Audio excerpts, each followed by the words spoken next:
मैंने कहा प्रधानमंत्री जी की वो सभा सुबह 9 बजे अपेक्षित है।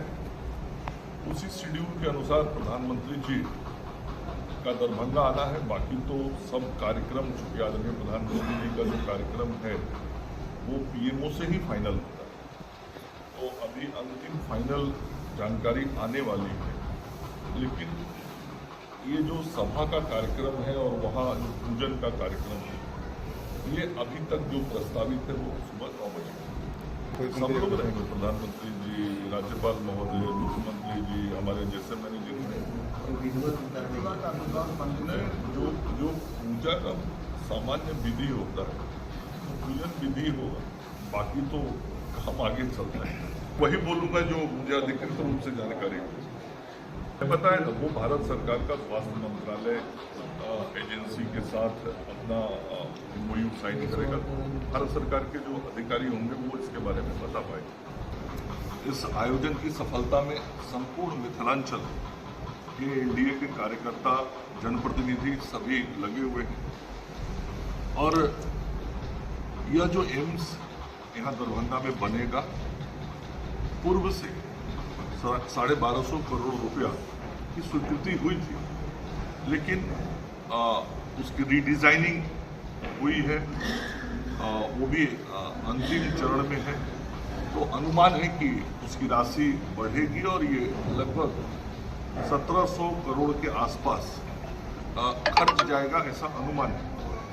तो ये इतनी बड़ी योजना यहाँ अब जमीन पे उतर रही है और हम आप मीडिया के साथियों के माध्यम से संपूर्ण मिथिलांचल वासियों से, दरभंगा जिला के सभी लोगों से आग्रह करते हैं, अपील करते हैं, अनुरोध करते हैं कि आदरणीय प्रधानमंत्री जी, माननीय मुख्यमंत्री जी जब इस विशेष अवसर पर हमारे बीच पधार रहे हैं, तो उस दिन उनके स्वागत के लिए, उनके अभिनंदन के लिए और उनके संबोधन को सुनने के लिए सभी लोग प्रातः 9 बजे, बहुत महत्वपूर्ण दिवस है और इसमें हर किसी का सहयोग चाहिए।